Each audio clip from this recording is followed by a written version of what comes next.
Glória a Deus. Amados, vamos lá então, seguindo, né? Vamos pegar as nossas Bíblias e também o nosso livro Nascidamente e abri-lo na página de número 57. E vamos então hoje efetivamente entrar na leitura do capítulo 5.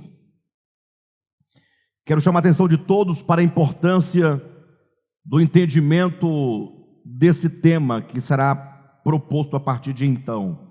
A árvore do conhecimento do bem e do mal e o pecado original. Por que nós precisamos compreender esse tema? Não é?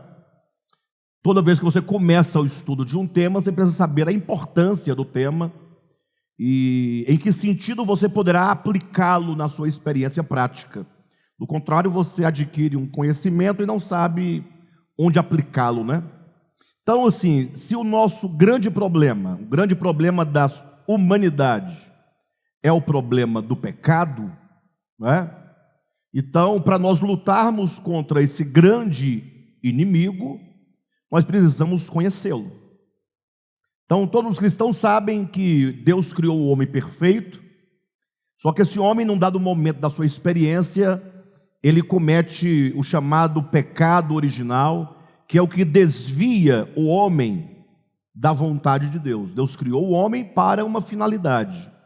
E o homem, então, ele se desvia desse propósito, e ele se envereda por um caminho oblíquo, que quanto mais nesse caminho o homem caminha, mais distante ele vai ficando da casa do Pai, do reino de Deus. Não é? Talvez a ideia seria basicamente, se tomarmos aqui a metáfora do filho pródigo, né? Aquela parábola, nós vamos observar que existe um eixo central na parábola. A parábola fala de um pai, fala de dois filhos. Na primeira parte da parábola fala de um filho mais moço, e diz que esse filho, ele sai da casa do pai e vai para uma terra distante. E aí se constrói um eixo, não é? Que seria um caminho pelo qual esse filho vai caminhando para uma terra distante. Se você colocar na imagem, né, a casa do pai, criando uma figura, e uma terra distante, distante de onde? Tem que ter um ponto de referência, né? A casa do pai e a terra distante, distante da casa do pai. Então, entre esses dois pontos, você traça uma linha, essa linha seria o caminho. Então, quanto mais o filho vai caminhando neste caminho em direção à terra distante, mais ele se distancia da casa do pai. De modo que a sua redenção, a redenção desse filho, é o caminho inverso. Né?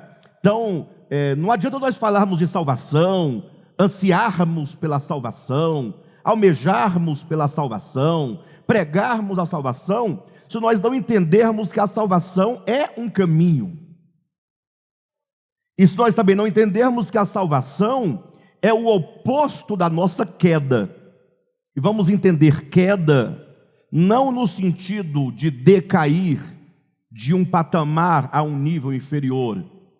Vamos entender a palavra queda como o afastamento do homem da direção da vontade de Deus. Quando o homem se afasta, quando o homem se desintegra do todo divino, da criação de Deus, da casa do Pai, do reino de Deus, da comunhão, da vontade de Deus, para construir um caminho paralelo, ou que seja um caminho oblíquo, que o vai distanciando de Deus.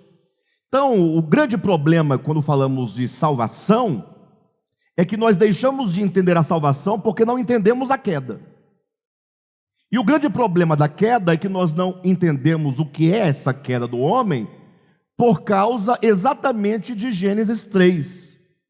Não que Gênesis 3 seja a causa da nossa incompreensão, mas é que a nossa leitura de Gênesis 3 é uma leitura deficiente. E se fosse só uma leitura deficiente de Gênesis 3, estava meio caminho andado, né? Resolvido. Nossa leitura da Bíblia como um todo é muito deficiente, não é? Isso porque em Gênesis 3, nós vamos encontrar ali o quê? Algumas figuras, algumas metáforas.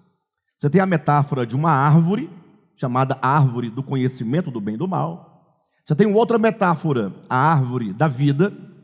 Você tem uma outra metáfora, a metáfora da serpente. Você tem a metáfora do fruto da árvore, do conhecimento do bem e do mal. Você tem a metáfora do comer do fruto. Ou seja, é um texto altamente metafórico.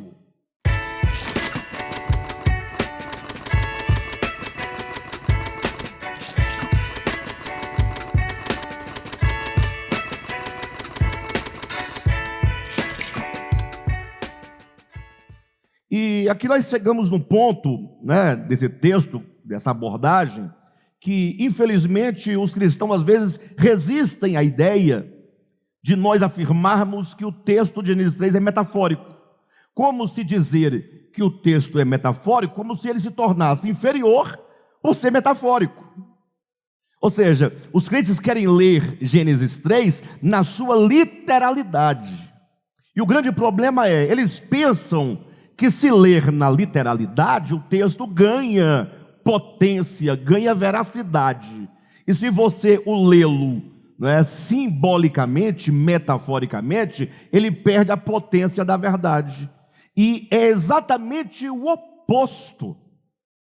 Porque se você começar a construir a ideia de que toda a desgraça que recaiu sobre a humanidade, desgraça essa que você pode contemplar todos os dias, em todos os lugares do mundo inteiro, que é uma maldição corroendo a humanidade, que se manifesta pelos mais terríveis erros que o homem pode cometer contra si mesmo, contra o próximo, contra o cosmo, contra a criação inanimada, a criação animada, o mundo vegetal, o mundo mineral, o mundo animal, o mundo hominal, não é? E você pensar, puxa, toda essa miséria humana existe em razão de o homem comer, abocanhar um fruto. Ou seja, você apequena a causa diante da magnitude da desgraça humana. Ou seja, a desgraça humana não equivale, né, ao ato, à causa. É uma causa muito pequena para resultados tão grandes. Então nós precisamos de corrigir esse entendimento, olhando para Gênesis 3 e buscando em Gênesis 3, onde está ali a verdadeira causa, o verdadeiro pecado original, causador de todas essas misérias. E só é possível nós contemplarmos essa causa primordial, chamada pecado original, se nós lermos o texto de Gênesis 3 no seu sentido metafórico, naquilo que ele representa, naquilo que ele simboliza. E é isso que nós vamos fazer a partir de agora, ok? Vamos então começar a nossa leitura. Na medida que nós vamos lendo, nós vamos avançando na explanação. Capítulo 5, página 57, a árvore do conhecimento do bem e do mal e o pecado original. Diz assim o texto: a segunda verdade a ser compreendida à luz da perspectiva orgânica das Escrituras é o ensinamento bíblico acerca da árvore do conhecimento do bem e do mal e a sua relação com o pecado original do homem. Página 58. A árvore do conhecimento, pela sua própria designação, ou seja, pelo seu próprio nome. Aí você para um pouquinho a sua leitura e entenda: árvore do conhecimento do bem e do mal. Aí temos que fazer como muitos pastores fazem, né? Repita comigo: árvore do conhecimento. Você tem que falar, conhecimento. Por que eu estou insistindo nisso? Porque nós temos sempre uma leitura e uma audição automatizada. Você ouve as palavras e você já não se esforça para compreender o que você próprio está falando, ou o que você próprio está ouvindo, ou o que você próprio está lendo. A expressão árvore do conhecimento do bem e do mal, ela está tão saturada no meio religioso, que você fala sem saber o que você está dizendo. Por exemplo, vou dar apenas um exemplo para nós entendermos essa automatização da leitura, do ouvir, do falar, essa automatização religiosa. Quando você fala sobre o anticristo, você pensa em tudo menos no anticristo. É estranho, não é? Anticristo, você pensa, um homem que vai vir. Alguns mais eruditos vão dizer que ele vem da Grécia, que ele vai marcar a humanidade com 666, e quem não aceitar a sua marca não poderá comprar, não poderá vender, não poderá fazer isso, aquilo, outro, e etc e tal, e que a besta é o Papa, e que o anticristo é o cartão Visa, não é? É o código de barras, é o ISO 2009, 2001, 9001, não é? É um chip. Ou seja, para por um momento, porque tudo isso que você está falando, invocando ou evocando, é somente como eu posso colocar? São dogmas que falaram para você, você ouviu a vida inteira, e você nunca parou para pensar. Anticristo. Então nós temos duas palavras. Pare para pensar sobre a palavra. Primeiro, pega a palavra Cristo. O que é Cristo? Aí não vem de novo, o Filho de Deus. Não. Cristo é amor. Cristo se traduz em amor. Qual é a tradução de Cristo? Mas Cristo é a segunda pessoa da Trindade. Cristo é o Logos eterno, é o Criador. Está tudo certo. O problema é que quando você fala deste modo, você cria imagens distantes que não afetam a sua vida. Traduza o Cristo de Deus de modo a te afetar. Cristo, que é Deus, se traduz em amor, luz, verdade, graça, misericórdia, perdão, acolhimento, bondade, justiça. Tudo isso é Cristo. Você traduz Cristo, você tira o Cristo do dogma e traduz por atributos. Então, o que é Cristo? Cristo é amor. Cristo é paz. Cristo é alegria. É justiça, é bondade, é benignidade, mansidão. Tudo isso é Cristo. Agora, a expressão é anticristo. O que é anti? É contra, é o contrário. Então, anticristo quer dizer todo sentimento, todo atributo e toda ação que é contrário a Cristo. Anticristo é o sentimento, é o atributo, é a ação contrário ao amor, contrário à paz, contrário ao perdão, contrário à benignidade, contrário à justiça, contrário à luz, contrário à verdade, contrário ao acolhimento, contrário à misericórdia, contrário à bondade.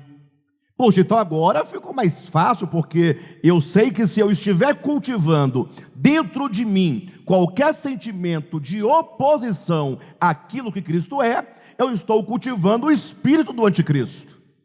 Já não é uma questão mais distante, é uma questão identificável. E quanto mais eu rego esses sentimentos contrários a Cristo, mais eu estou sendo o quê? Selado. O selamento não é na sua testa, na parte externa, quer dizer, na consciência. É aqui que vai se gravando, né? Com um ponteiro espiritual, criando caracteres da maldade, que é anticristo, da perversidade, que é anticristo, do não acolhimento, que é anticristo. Aí agora dá para a gente começar a ficar meio preocupado, perfeito? Então, anticristo invoca todas essas ideias. Então agora você não vai ficar pensando, quem é o anticristo? É um homem que vai vir. Não, não. Anticristo é tudo aquilo que é contrário a Cristo.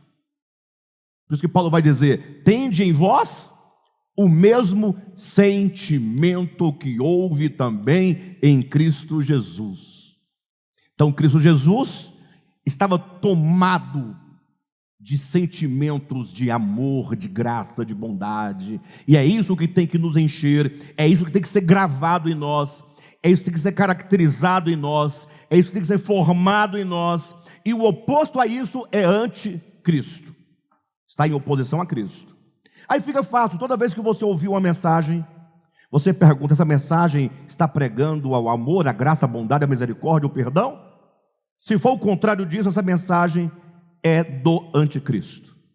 Bem, mas isso é para desautomatizar o ouvir, o falar, o ler.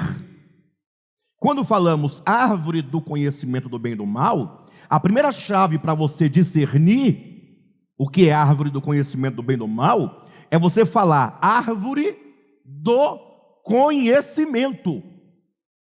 É uma árvore do conhecimento. Essa árvore representa o nascimento, porque a árvore não tem esse aspecto orgânico de semente. Semente que brota, semente que cresce, semente que floresce, semente que agora a árvore florida frutifica e produz agora o fruto. E esse fruto pode ser tomado e recebido para dentro de nós? Sim ou não? Então esse aspecto do desenvolvimento orgânico, vital, não é? Biológico, aspecto de vida, não é? Árvore do conhecimento, é o conhecimento que vai nascer, é o conhecimento que vai brotar, é conhecimento. Lembra que na semana passada nós falávamos aqui do desenvolvimento da consciência, quando dizíamos, por exemplo, que uma criança, ao nascer, ela nasce dotada de todo o aparelho e de todos os instrumentos, de todo o mecanismo de percepção. Ela nasce com cérebro, ela nasce com intelecto. Só que esses mecanismos de percepção, de compreensão, de intelecção, de inteligibilidade, de inteligência, eles estão em estado, não é? Estado de potencialidade, como uma semente. Tem todo o potencial, mas não desenvolveu ainda, não foram desenvolvidos. Simples. Olha para a sua experiência humana. Uma criança, 1 ano de vida, nasceu hoje, melhor, 1 dia de vida. Tem olhos? Olhos são percepção. Mas ela olha para as coisas, identifica, reconhece, decifra? Não. Ela tem o cérebro, ela tem toda a intelecção própria do cérebro, mas nada disso é usado. Nada disso. Ela está em completa ignorância no que diz respeito ao conhecimento. Ela tem um mecanismo, mas esse mecanismo está em potencial na criança, mas não em atualidade. Então imagine que esse aparelho perceptivo tem que se desenvolver até produzir o fruto, chegar na árvore frutífera do conhecimento.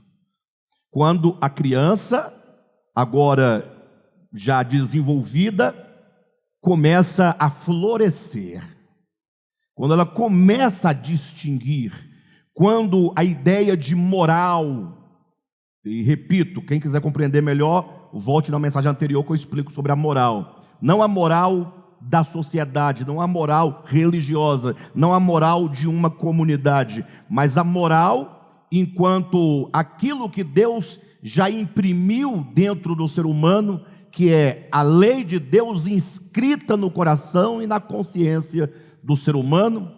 Quando o ser humano começa, né, a saber e a perceber, ainda que ninguém lhe imponha, ainda que não tenha uma lei positivada condenando, ele tem a consciência que começa a se despertar e a dizer: fazer isso não é legal, isso não é bom, não é?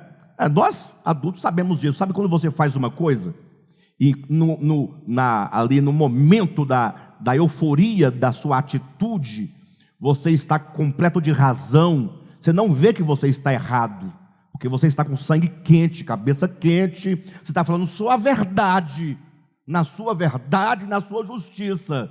Aí você vai embora para casa, o sangue esfria, você toma um banho, e quando você deita, aí você vai buscar o acontecimento na sua memória, na sua lembrança, aí começa assim: Alexandre, você não agiu legal. Não tem uma voz lá dentro? Olha, o que você fez não foi bonito, não foi legal, não foi elegante. Olha, você poderia ter feito a mesma coisa com outras palavras. Você poderia ter dito a mesma coisa de outra forma, sem ofensa. Você percebe, Alexandre, que você perdeu a sua razão quando você ofendeu aquela pessoa, quando você procedeu daquela maneira? O que é isso dentro de nós? Nós chamamos de consciência. E essa consciência, por que nós temos e o animal não tem? O animal pode ser velho como for, o animal pode chegar na sua idade madura e de maturação, só que ele nunca vai ter essa reflexão moral, essa inflexão para dentro de si, de olhar para si, de se ver, de se perceber, de se julgar, de se autoanalisar, de se autoavaliar. Não tem. Isso é próprio do homem, foi Deus quem colocou isso dentro do homem. Então, o ser humano tem uma fase da sua existência que essas faculdades não estavam ativas. Estavam nele, mas não estavam despertadas, não estavam desenvolvidas. Vocês estão me entendendo, pessoal? Não é? E para falar desse desenvolvimento, desse conhecer, desse saber, conhecer a si mesmo, saber que sabe, não somente saber, mas saber que sabe, ter a consciência de que sou um indivíduo, de que o outro é o outro, consciência de Deus, consciência da moral, consciência do bem, consciência do mal. Chega um momento que essas coisas afloram. Eu dizia, não existe um dia específico em que antes desse dia ele não sabia, a partir desse dia agora ele sabe. Não, isso vai se desenvolvendo como uma árvore se desenvolve. Não é assim, você não planta uma semente hoje, amanhã é uma árvore, no dia seguinte está cheio de fruto. Não, ela vai se desenvolvendo tão lentamente, cada vez mais robusta, e você não percebe esse crescimento acontecendo, mas ele está acontecendo. Chegou um momento de florescimento, daqui a pouco arrebenta o fruto, né, pequenininho, e ele vai crescendo e vai amadurecendo.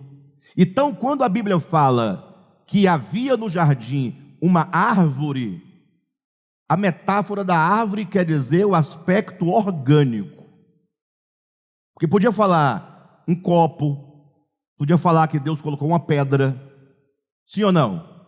Que ele colocou um meteorito, que ele colocou qualquer coisa, mas a árvore evoca a ideia da organicidade do desenvolvimento. Agora, essa árvore é a árvore de quê? É a árvore do conhecimento. Em algum momento da experiência do homem criado por Deus, esse conhecimento haveria de frutificar, de despontar na experiência humana. Teilhard de Chardin chama esse momento do surgimento, do despontamento, do desabrochar da consciência de um fenômeno humano. Fenômeno é aquilo que aparece, aquilo que surge. É o momento em que o homem, ele se desperta na criação como homem. Não que ele não fosse homem, mas que agora ele sabe que é homem, e ele sabe que ele é homem. É o momento agora que o homem vai ter que assumir a responsabilidade dos seus caminhos. A partir de agora, o homem pode ser o quê? Julgado. Pode ser julgado. Você não pode julgar um cachorro. Eu tive um tio que morreu com uma patada de uma vaca. Verdade, ele morreu de patada de vaca. Ou seja, o camarada foi lá, tomou umas canas, umas pingas, e bêbado não tem juízo, tem, pessoal? Bêbado não tem, o nome já fala, bêbado não tem juízo. O Gilmar não vai concordar comigo, né, Gilmar? O Gilmar vai dizer que o único que tem juízo é o bêbado, né? É outro aspecto, né? Então, como o bêbado não tem juízo, ele estava numa chácara e decidiu que estava chovendo, e ele tomou todas e pensou, eu vou tirar leite da vaca. A ideia. Tudo bem que ele fosse tirar, mas ele tinha que passar fazer todo o protocolo, amarrar as patas da vaca, tudo direitinho, para ir lá tirar. Não, ele bebe aquele que é sem futuro demais. Vou tirar o leite da vaca, vou mostrar como é que tira leite de vaca sem amarrar a pata. Ainda fala assim para os outros, não vai, fulano, não faça isso, é perigoso. É perigoso nada, bebe não tem medo de nada. Aí chegou lá, quando pegou na testa da vaca, a vaca só lançou a pata para trás, na testa dele, e ele foi-se embora. Ele morreu. Aí agora imagine só os familiares, vamos chamar a polícia, tem que chamar, tal, etc, tal. Não, mas vamos chamar a polícia para nós julgarmos a vaca. A vaca não pode matar um ser humano com uma patada da testa, pode? Não pode. Temos como julgar a vaca? Não temos como julgar a vaca. Por quê? Porque a vaca não tem a responsabilidade dos seus atos. E por que ela não tem responsabilidade dos seus atos? Porque ela não tem conhecimento de si. Não há a inflexão para dentro de si mesma. Não há conhecimento. Não há moralidade. Não há bem, não há mal. Para ela não fez nada absolutamente. Ela vai dormir tranquila. Não será acusada na consciência. Porque é vaca. Porque é vaca. Agora o homem não. Quando o conhecimento desperta no homem, agora entra dois fatores, dentre outros, né, que poderíamos mencionar, que é a liberdade e a responsabilidade da sua liberdade. Ou seja, é o conhecimento que fará do homem um ser livre. É a inteligência despontada. É a consciência desabrochada que faz o homem um ser livre. Isso, inclusive, é livre arbítrio no sentido teológico da coisa. Eu sei que aqui tem muita discussão, sei, mas vamos por etapa, né? Alguém fala, Alexandre, eu não concordo com você, que o homem tenha tido um período da sua existência de ignorância e que só num dado momento aflora a sua inteligência. Eles dizem assim, não concordam com isso. Eles pensam num homem pronto. No homem pronto. E aí eu posso trazer dois exemplos para mostrar que o homem nunca foi criado pronto e nem está pronto. Qual é o primeiro exemplo que pode demonstrar isso? O primeiro exemplo é o exemplo histórico. O segundo exemplo é a experiência. O exemplo histórico. Coloca um homem do século 21, culto, educado e saudável, ao lado de um homem do século 10, Idade Média. E coloca agora esses dois ao lado de um outro homem do século oitavo antes de Cristo, um bárbaro. E você olha para os três, tudo é homem. O bárbaro é homem, o medieval é homem, o contemporâneo é homem. Não tem homem mais homem que homem, tudo é homem. Mas você verá uma nítida diferença, sim ou não, pessoal?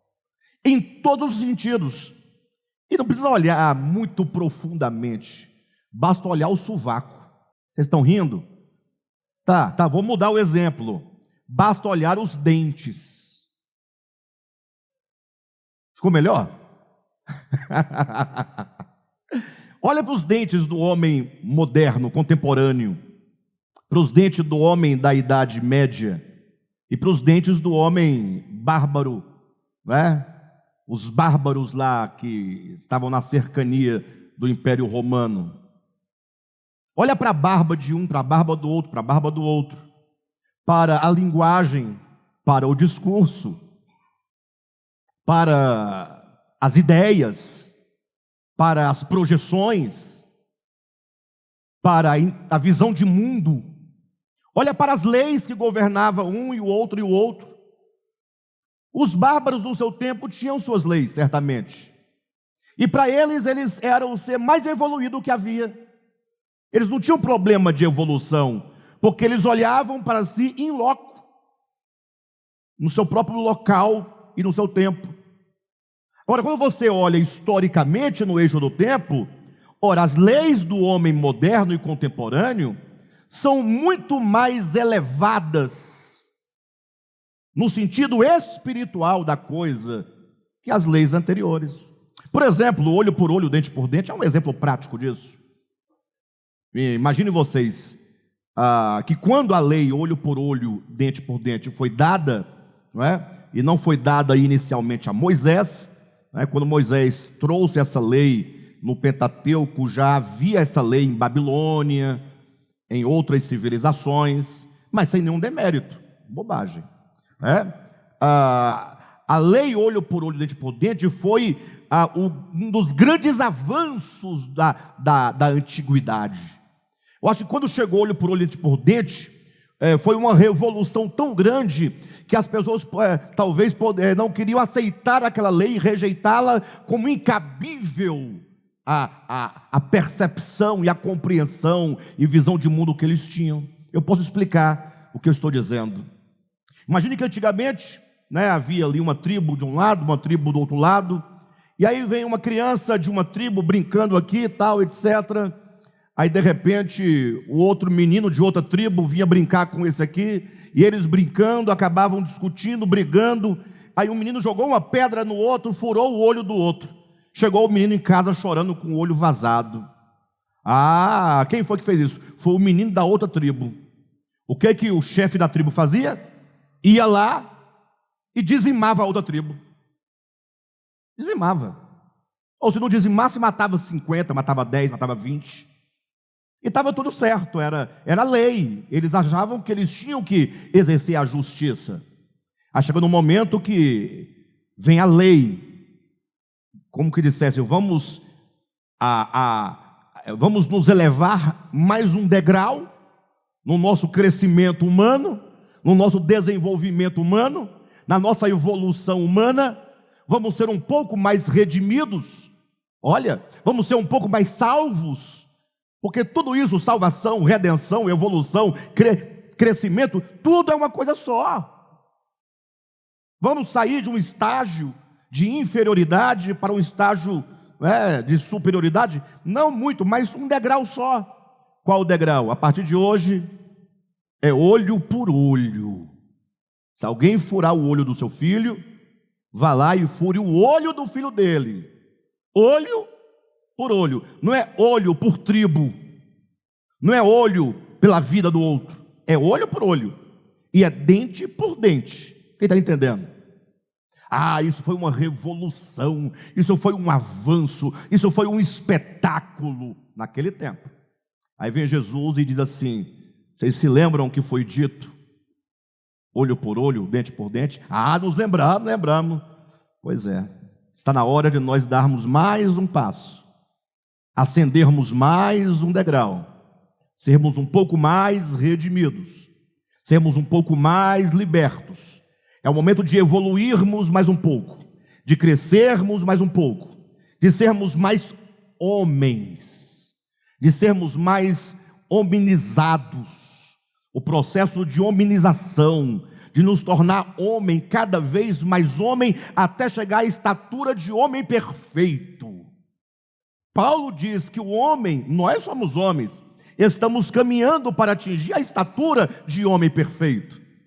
Ora, se estamos nós caminhando para sermos homem perfeito, logo não estamos prontos, sim ou não? E o que foi a árvore do conhecimento do bem e do mal? Senão o primeiro degrau, para ele começar a despontar agora nesse caminho de ascensão, que não acabou ainda e só vai acabar quando nós todos atingirmos a varonilidade de Cristo, que é o homem ômega, que é o homem perfeito, que é o homem excelente. Então, daí você tira, Cristo diz, foi dito olho por olho, dente por dente. Estava tudo certo naquele tempo, só que agora estamos na plenitude do tempo. O tempo amadureceu, a humanidade tem que amadurecer. Agora, ao invés de olho por olho, dente por dente, vem, se alguém te ferir na face direita, ofereça-lhe a face esquerda. Há 2000 anos, o degrau foi apontado como o degrau do avanço, do crescimento, da evolução, da redenção. Mas até hoje, depois de 2000 anos, essa ideia de dar a face a quem lhe feriu, ou dar a outra face a quem lhe feriu, até hoje não desceu ainda na nossa goela. Até hoje nós achamos isso um absurdo. Como assim? O camarada me deu um tapa na minha face, eu vou oferecer a outra face? Não faz sentido? Olha para mim, faz sentido? Olha para mim, faz sentido? Olha, engraçado. Por que para Jesus fazia sentido?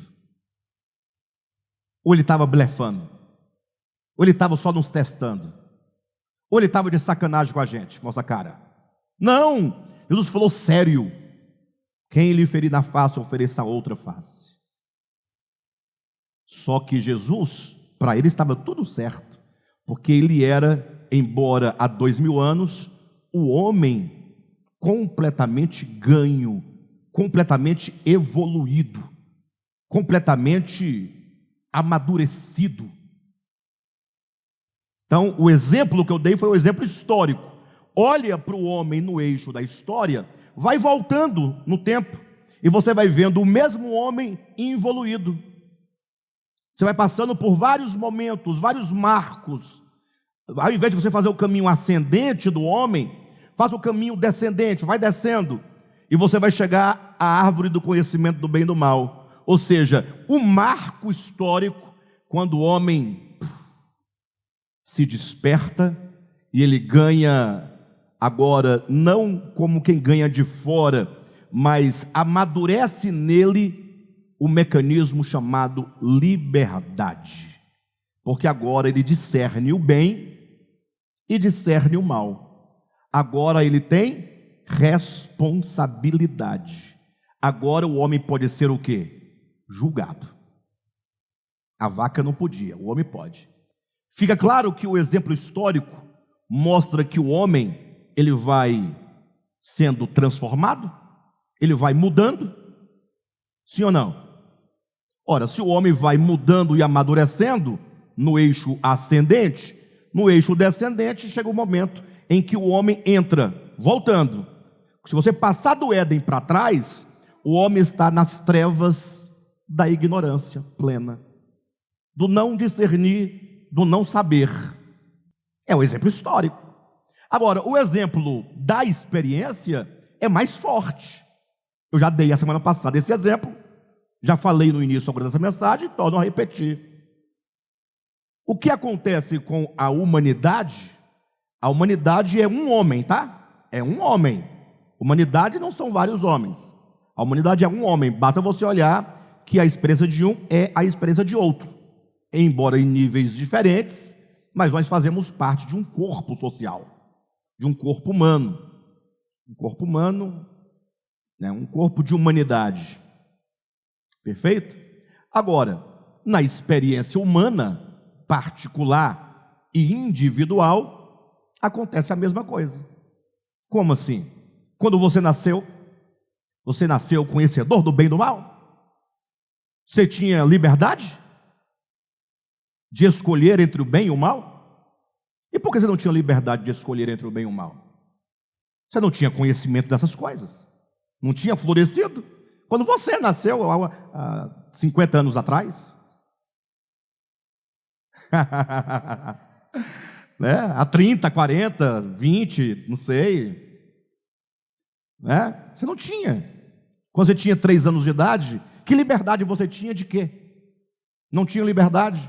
Mas chegou um momento que o conhecimento produziu fruto. Primeiro produziu um tronco, galhos, folhas, vai entendendo? Flores, quando é das flores, o camarada já está assim, já. Quando vem um fruto, agora ele ganha a liberdade. Talvez seja por essa razão, né, que empiricamente os nossos filhos, na fase da pré-adolescência e adolescência, tem uma fase muito difícil. Porque é a hora que ele agora vê a liberdade. E por que ele tem liberdade? Porque agora ele sabe alguma coisa. Não somente ele sabe que sabe. E começa a disputar com os pais o conhecimento. Acha que os pais não sabem de nada. E não é por isso que a parábola do filho pródigo diz que quem sai de casa é o filho mais moço, que aponta para essa fase de pré-adolescência, adolescência, desse despertamento da consciência, do conhecimento. A partir daí vem a liberdade, da liberdade vem a responsabilidade, que gera o fundamento do julgamento. Quem está entendendo? Então, olha como nós estamos fazendo a leitura da árvore do conhecimento. Já desautomatizou aí da mente de vocês? Porque quando a gente falava antes dessa mensagem, né, vamos colocar assim nesses termos, árvore do conhecimento do bem e do mal. Deus plantou a árvore do conhecimento do bem e do mal no meio do jardim. Você pensava só na árvore, num Adão pelado, numa Eva pelada, numa cobra enrolada. Você não pensava na ideia de consciência, de inteligência, de conhecimento, de liberdade, de responsabilidade, de julgamento. Nada disso vinha à sua mente. Ou vinha? Quando você lia a árvore do conhecimento. Porque agora nós desmistificamos a árvore.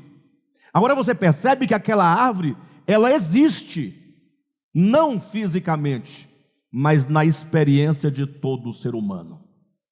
E lá em Gênesis está a árvore do conhecimento, para apontar para a experiência da humanidade. E essa árvore do conhecimento, que está em Gênesis 3, que marca o início de uma história da humanidade, que se apercebeu de sua existência, de se conhecer, de saber e saber que sabe, e agora então isso se atualiza na experiência individual de cada ser humano. Legal? Dá para a gente continuar a ler agora o livro, que vai ficar mais claro. A partir daqui, tudo vai ficando mais claro, tá? Então vamos lá. Página 58, né? A árvore do conhecimento, eu disse que pausa, não foi? Aí eu falei o quê? Vamos desautomatizar. Agora, árvore do conhecimento. Gente, conhecimento. Eu não tinha atentado que conhecimento significa conhecimento.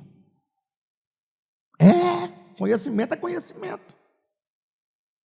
Antes nós falávamos árvore do conhecimento, sem atentar que a árvore era do conhecimento, do conhecer.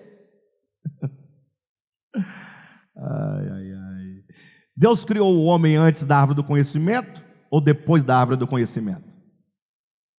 Antes. Deus criou o homem, depois ele plantou um jardim e plantou depois no jardim uma árvore do conhecimento. É o registro de Gênesis 3. Então, quando Deus criou o homem, se não tinha a árvore do conhecimento, o homem conhecia? Não tem árvore do conhecimento. O homem tinha que chegar até a árvore do conhecimento para adquirir o conhecimento. A árvore do conhecimento representa o florescimento do conhecimento na consciência humana. Conhecimento de quê? A árvore do conhecimento do bem e conhecimento do mal. O homem agora conhece o bem e ele conhece o mal. Em outras palavras, na árvore do conhecimento representa um marco histórico, no eixo histórico da evolução humana, em que o homem passa a discernir o bem e a discernir o mal. Agora o homem sabe que há o bem e ele sabe que há o mal. Até então, o homem não sabia que havia o bem, não sabia que havia o mal. Como a vaca que matou meu tio com a patada, não sabia o que era bem, nem o que era mal, não tinha liberdade, não tinha responsabilidade, não podia ser julgada. Agora o homem sabe. Então a árvore do conhecimento do bem e do mal, tenha-na como um marco. Tenha a árvore do conhecimento como uma linha de transição entre a ignorância e o saber. Quando o homem cruza essa linha, essa árvore, ela é apenas simbólica para representar a transição. Perfeito? Nesse momento, alguém que está atento tem uma pergunta a fazer. Espera aí, mas Deus disse que se o homem comesse do seu fruto, morreria. Até agora nós só falamos do que a árvore representa. Não falamos ainda do comer do fruto. Falaremos mais adiante. Por enquanto, fique assim: a árvore representa o marco histórico de transição do homem do estado de ignorância para o estado de iluminação, do estado do não saber para o estado do saber, do estado da amoralidade. Eu disse a e não i. A quer dizer não moral, para o estado moral, do não conhecer o bem e o mal, e agora do conhecer o bem e o mal, do não discernir o bem e o mal, e do discernir o bem e o mal. Perfeito, pessoal? Da ignorância para o conhecimento, um marco de transição. Vamos seguir na leitura, mais um pouquinho. A árvore do conhecimento, pela sua própria designação. Quando eu coloco aqui pela própria designação, quero dizer, olha para o nome da árvore. A árvore do conhecimento do bem e do mal, pelo próprio nome dela você já vai descobrir. Eu estou chamando a atenção para o nome da árvore, como acabamos de fazê-lo agora. A árvore do conhecimento, pela sua própria designação, indica a fronteira entre o conhecer e o não conhecer o bem e o mal. A submissão irrefletida aos paradigmas antigos, outorgados numa linguagem antropomórfica e pueril, levou os cristãos à incompreensão do texto mosaico acerca da suposta árvore, fazendo-os concebê-la literalmente e como causa primária do pecado. Entenderam? Eu vou ler devagarzinho. A submissão irrefletida aos paradigmas antigos, olhe para mim, a submissão irrefletida, não refletida, aos paradigmas antigos, ou seja, nós nos submetemos voluntariamente, sem pensar, sem refletir, ao que nos ensinaram. Disseram para você: a desgraça do mundo é por causa da Eva, que comeu a fruta. E aí agora vamos debater que fruta era essa. Se era maçã, se era morango. Eu conheci um pastor que ele dizia que ele tinha recebido a revelação de Deus de qual era a fruta da árvore do conhecimento. Eu não sei onde foi que ele leu fruta, né? É fruto. E fruto não é fruta. Cuidado. Quando uma mulher tem um filho, nasce-lhe um fruto. Mas não é uma fruta, é? Entendem? Que fruto tem diversas conotações. Tanto é que quando a fruta está no pé, é o fruto da árvore, e não a fruta da árvore. E aí quando você colhe, se agora não tem um fruto da árvore, tem uma fruta.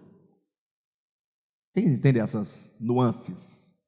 Isso é tremendo, né? Saber discernir essas questões fundamentais. Bem, de todo modo, nós, quando fala a submissão irrefletida aos dogmas antigos, quer dizer, por muito tempo nós nos submetemos sem pensar, sem refletir, sem perguntar, sem questionar aquilo que nos disseram no passado, que foi uma fruta. Aí o pastor que disse que tinha recebido a revelação de qual era a fruta, ficou todo mundo curioso.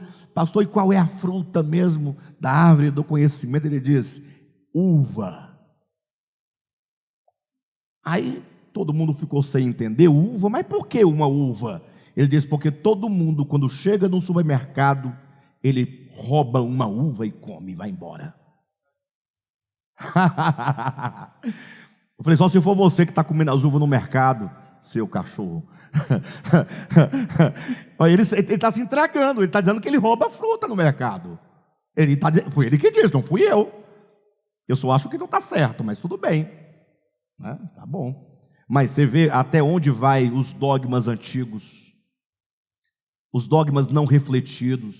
Ninguém para perguntar por que a árvore é do conhecimento do bem e do mal. Ninguém pergunta.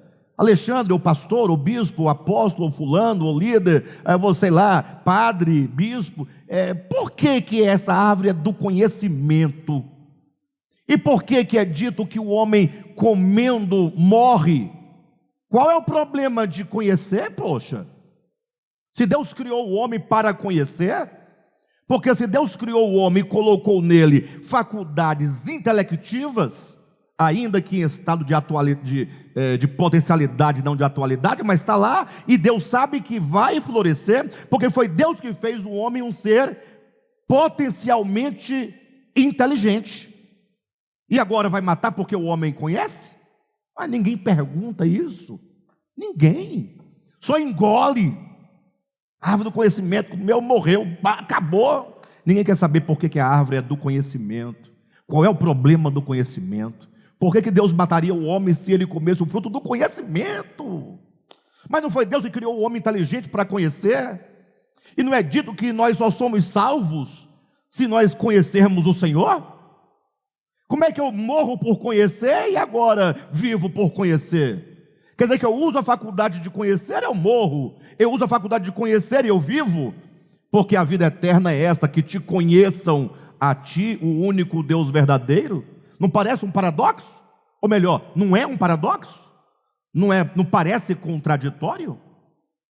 Então, quando nós dizemos a submissão irrefletida, não pensada aos paradigmas antigos, outorgados numa linguagem antropomórfica e pueril. Sabe o que é outorgada?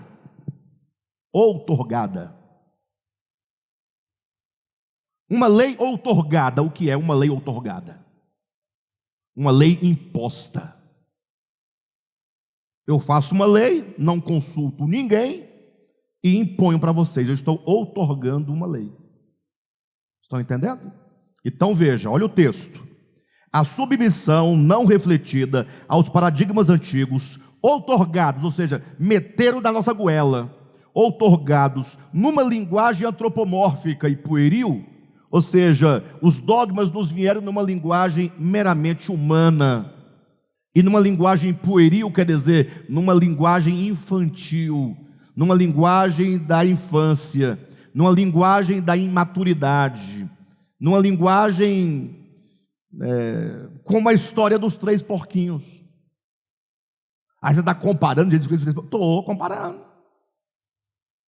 A história de Gênesis 3 com os 3 porquinhos? Sim, mano. Ah, mas isso é blasfêmia. Eu falei, onde está a blasfêmia? Na história dos 3 porquinhos não tem porquinho. Não tem. Sabiam disso? E não tem lobo mau. Aí o que tem lá?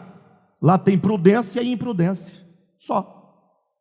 Usa-se as figuras para ilustrar o que é prudência e o que é imprudência. Jesus contou a história dos 3 porquinhos da Bíblia. Vocês sabiam disso? Onde está escrito que Jesus contou a história dos 3 porquinhos? Um homem sábio construiu uma casa na rocha. O homem tolo construiu na areia. O porquinho tolo construiu a casa de quê? De palha. E o porquinho inteligente, sábio, construiu de alvenaria. E aí veio o lobo e soprou, não soprou? Jesus falou assim: e o homem que construiu a casa sobre a rocha, vieram os ventos e sopraram. Mas na verdade não tem nem casa, nem rocha, nem areia, nem porquinho, nem lobo mau, nem sopro, nem... O que tem? O homem sábio e o homem tolo. É a tolice e a prudência. Gente, pelo amor de Deus, o que nós estamos fazendo na nossa vida? Lendo a Bíblia e ficando pensando em coisas. É a linguagem. A linguagem da Bíblia é pedagógica. A linguagem da Bíblia, não raras vezes, é pueril. É para ensinar a criança. A linguagem da Bíblia, ela tem esse aspecto antropomórfico. O homem aprende muito mais com as imagens do que com as palavras. Por isso que existem as fábulas. As fábulas de Esopo não foram feitas, por exemplo, para te levar a pensar que o animal fala. Não. As fábulas foram criadas para falar de virtudes, de vícios, para ensinar a criança que não sabe o que é vício.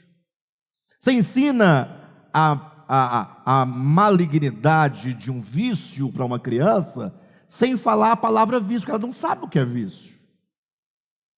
Então a criança fala assim: poxa, eu não quero ser o porquinho otário, bobo, que construiu a casa de palha. Eu quero ser um porquinho inteligente.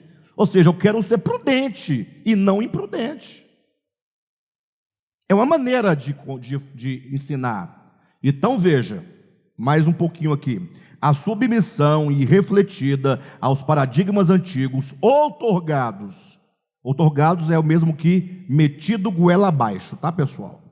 Outorgados numa linguagem antropomórfica, ou seja, linguagem humana, e pueril, quer dizer, infantil, levou os cristãos. Essa submissão não refletida foi que levou os cristãos à incompreensão do texto mosaico.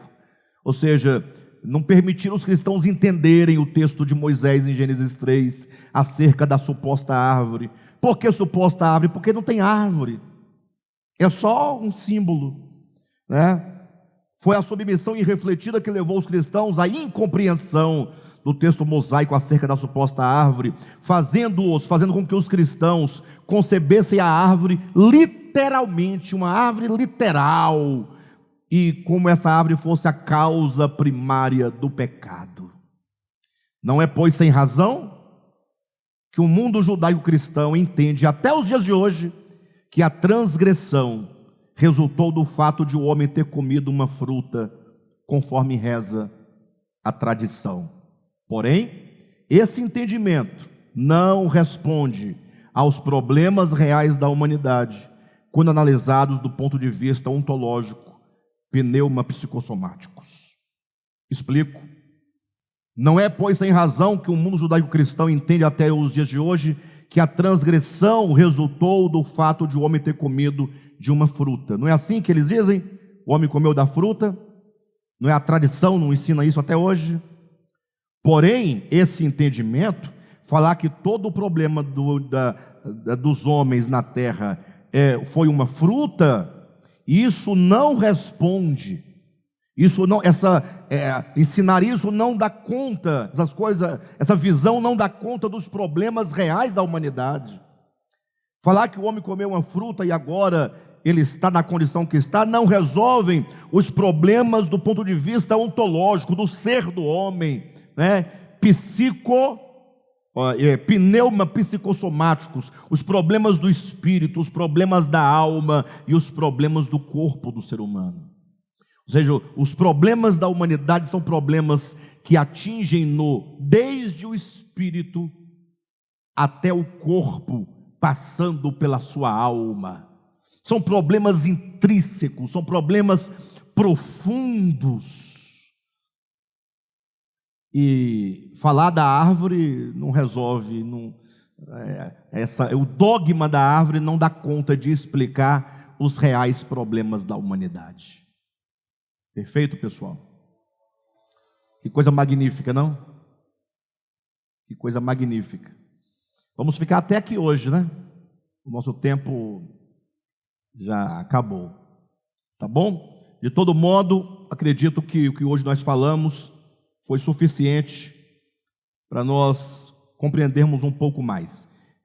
Hoje eu falei mais do que li, embora o que nós vamos ler ainda vai dizer muito do que eu já disse.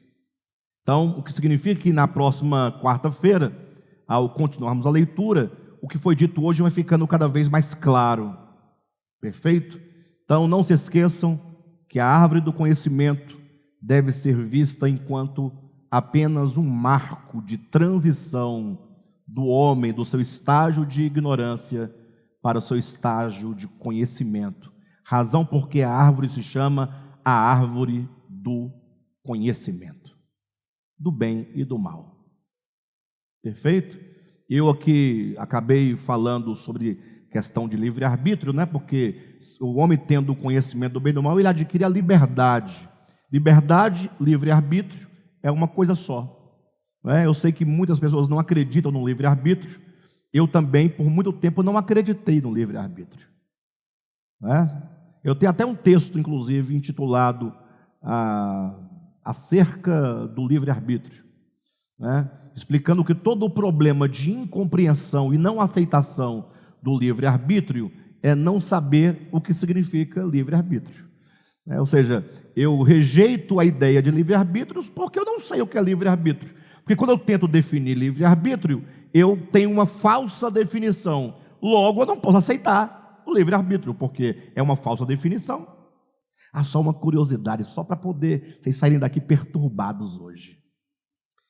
Segundo a ideia e o conceito de livre-arbítrio dogmático debatido pelos arminianos e calvinistas, segundo esse conceito, se você levar a sério o conceito de livre-arbítrio, segundo Calvino e segundo Armínio para rejeitar, Calvino para acolher a ideia, se você levar a sério o conceito que eles têm de livre-arbítrio, a conclusão é que nem Deus tem livre-arbítrio. Nem Deus tem livre-arbítrio. Porque se o conceito de livre-arbítrio é liberdade absoluta, Deus não tem liberdade absoluta. Estranho, né? Minha fé vai para o ralo. A Bíblia fala que Deus não pode mentir. Se ele não pode mentir, não tem liberdade absoluta. Mas Deus, se ele quiser, ele pode. Você vai dizer para mim que a luz vai se tornar treva? Treva é treva, luz é luz. Para haver treva, a luz tem que deixar de ser luz para que haja trevas. Deus é luz e nele não há treva nenhuma. Deus pode ser trevas? Então ele está em liberdade absoluta. O Alexandre diz que Deus não tem liberdade absoluta, que Deus não tem livre-arbítrio. Eu disse que se você levar a sério o conceito de livre-arbítrio, segundo Armínio e Calvino, você chegará a esta conclusão que você não vai querer aceitar. Porque a ideia deles só, no caso de Calvino, só Deus tem livre-arbítrio. O homem não pode ter livre-arbítrio, porque só Deus tem a vontade absoluta, o poder absoluto. Só Ele pode tudo. Não pode. Deus é luz e Ele não pode ser trevas. Deus é a verdade e Ele não pode mentir. Ele é amor e não pode odiar. Porque são categorias antagônicas. Perfeito, pessoal? Mas foi só para perturbar um pouquinho o juízo de vocês e falar que nós precisamos pensar, porque afinal nós já cruzamos o marco da árvore do conhecimento do bem e do mal. E quem já cruzou tem que fazer uso das faculdades do conhecer, né? E um dos atributos do conhecer é o inquirir, é o perguntar, é o questionar, é o perscrutar. Fechou, pessoal?